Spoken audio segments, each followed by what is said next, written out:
ইল্লাম তাগফির লানা ওয়া তারহামনা লানাকুনান্না মিনাল খাসিরিন।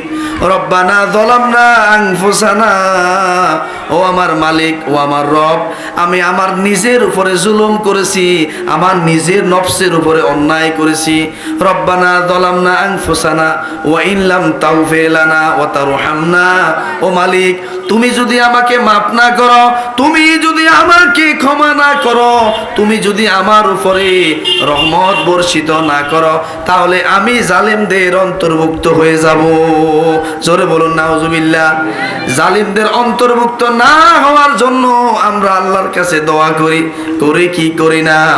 এবার হেদায়েতের উপরে টিকে থাকার জন্য আমরা আল্লাহর কাছে দোয়া করি, রব্বানা লা তুজিগ কুলুবানা বা'দা ইয হাদাইতানা ওয়া হাব লানা মিন লাদুনকা। দোয়াটা করি কি করি না?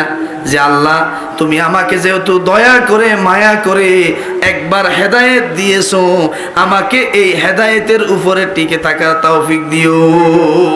দোয়া করে কিনা? আরো অনেকগুলো দোয়া আছে মুনাজাতের মাধ্যমে আমরা করি।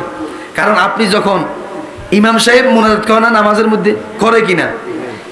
তো মুনাজাত যদি একটু বড়, কিছু কিছু মুসল্লিকে হুজুর এত বড় দোয়া করলো, এত বড় মুনাজাত করছে কিনলে করা।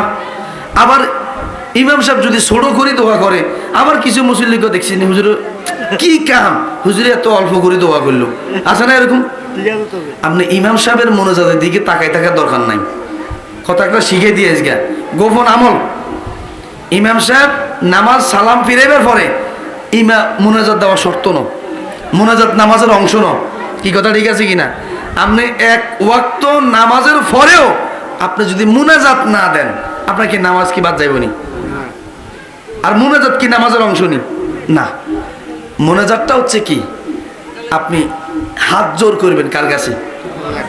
আপনি অন্যায় করছেন, ধরেন আপনি একটা জিনিস চুরি করছেন, এখন চুরি করার পরে সালিশ বসলো, বিচার বসলো, আপনি হিয়ানে যদি এমনি চেয়ারের মধ্যে বইয়েন, ফিরে কি উগ্র মারি ধরবনি?